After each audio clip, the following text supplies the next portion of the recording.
Thanks for tuning back in for a little bit more of Crenshaw. We're picking up on chapter 16, page 75. I went to my window and opened it. Carefully, I pulled out the screen. Our apartment was on the ground floor, and a few feet below, a cushion of grass waited. "Goodbye, Crenshaw," I said. He opened one eye a bit, like someone peeking from behind a shade. "But we were having such a lovely time." "Now," I said, and I put my hands on my hips to show that I meant business. "Jackson, be reasonable. I came all this way." "Well, you have to go back to wherever you came from." Crenshaw opened his other eye. "But you need me here." "I don't need you. I have enough to deal with already." With a great show of effort, Crenshaw sat up. He stretched, easing his back into an upside-down U. "I don't think you understand what's going on here, Jackson," he said. "Imaginary friends don't come of their own volition. We are invited. We stay as long as we're needed, and then, and only then, do we leave." "Well, I sure didn't invite you." Crenshaw sent me a doubtful look. His long, whiskery brows moved like strings on a marionette. I took a step closer. "If you won't go, I'll make you go." I put my arms around his waist and yanked. It was like hugging a lion. That cat weighed a ton. Crenshaw dug his claws deep into the quilt my great Aunt Trudy made when I was a baby. I gave up and let go. "Look," Crenshaw said, as he extracted his claws from my quilt, "I can't go until I help you. I don't make the rules." "Well, then who does?" Crenshaw stared at me with eyes like green marbles. He put his two front paws on my shoulders. He smelled like soapsuds and catnip and the ocean at night. "Well, you do, Jackson," he said. "You make the rules." A foghorn bleated in the distance. I pointed to the windowsill. "I don't need anyone's help, and I sure don't need an imaginary friend. I'm not a little kid anymore." Balderdash. Is this because I hissed at that odorous dog? No. But could we at least wait until morning? There's a chill in the air, and I just took a bubble bath. No. Tap, tap, tap, tap, tap. "Jax, it's lonely in this hallway." "Coming, Robin," I called. Out of the corner of my eye, I noticed a frog hop on the windowsill. He gave a tiny, nervous croak. "We have a visitor," I said, pointing. Maybe if I distracted Crenshaw, he'd move on. Did you know that some frogs can leap so far it'd be like a human jumping the length of a football field? They're amazing jumpers." "They're amazing bedtime snacks, too," murmured Crenshaw. "Come to think of it, I wouldn't mind a little amphibious morsel." I could see he was in full predator mode. His eyes turned to dark pools. His rear wiggled. His tail twitched. "See you, Crenshaw," I said. "Fine, Jackson," he whispered, eyes lasering in on the frog. "You win. I'll leave. Do a bit of hunting. I am, after all, a creature of the night. Meantime, you get to work." I crossed my arms over my chest.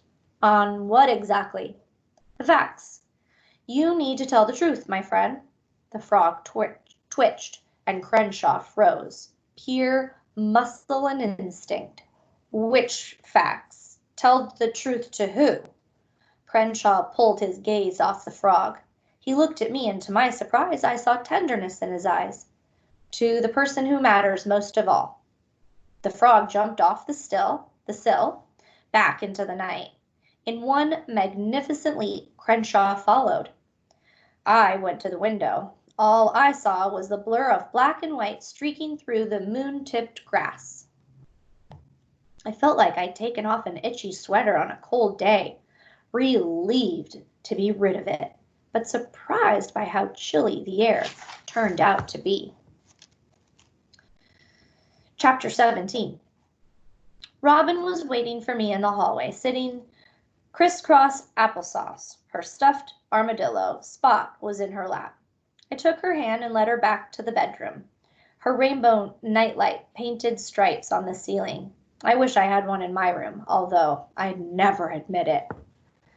I heard you talking, she said as she crawled under her blanket. Sometimes I talk to myself. That's kind of weird, Robin yawned. Yeah, I said, tucking her in. It is. You promised, Lyle, she reminded me. I'd been hoping she'd forget. She'd forgotten. Yep. He's in my keepsake bag. I rummaged around in the brown paper bag. A bald doll poked out of the top, sizing me up with blank and beady eyes. Scooch over, I said, and Robin made room for me on the mattress. I opened the book. Its pages were soft, its cover tattered. Robin, I said, have you ever had an imaginary friend? You mean like invisible? Invisible. Yeah, like that. Nope. Really? Never? Nope. I have Lysandra and Jimmy and Kylie, and sometimes Josh when he's not being a boogerhead. They're real, so I don't need to pretend. I flipped through the pages of the book. But sometimes, when you're alone, I paused. I wasn't sure exactly what I wanted to ask. Like, say you're home and you don't have any friends over and you really need to talk to someone who will listen. Not even then? No, she smiled. Because anyways, I have you. It made me happy to hear her say that, but somehow it wasn't quite the answer I'd been hoping for. I opened the first page. This is the house on East 88th Street. It is empty now. Like our house, Robin interrupted. Only we live in an apartment. True. Jax, Robin said softly. Remember when we lived in the minivan for a while? Do you really remember that? You were just little. Kinda. I remember, but not really. Robin made Spot do a little dance on her blanket. But you told me about it, so I was wondering. Wondering what? Spot performed a backflip. Wondering if we're going to have to live there again, because where would we go to the bathroom? I couldn't believe it. Robin was a kid. How had she figured out so much? Did she spy on her parents the way I did? Robin sniffled. She wiped her eyes with Spot, and I realized she was crying without making any noise. I miss my things, and I don't want to live in a car with no potty, and also my tummy keeps growling, she whispered. I knew what to tell her. She needed to hear the facts. We were having money problems, that we were probably going to have to leave our apartment. We might even end up in the back of our minivan. There was a good chance that she'd have to leave all of her friends behind. I put my arm around Robin and hugged her close. She looked up at me and her eyes shimmered. You need to tell the truth, my friend. Don't be ridiculous, I said. We can't live in our car. Where would we put popsicles? Besides, Aretha and Dad snore like crazy. She laughed just a little. You worry too much, girl. Everything's fine, I promise. Now, let's get back to Lyle. Another sniffle, a nod. Hey, fun fact about crocodiles, I said. Did you know that a bunch of them in the water is called a float? Robin didn't answer. She was already sound asleep, snoring softly. Me, I couldn't sleep. I was too busy remembering. And we will have to pause there until next time when we start part 2.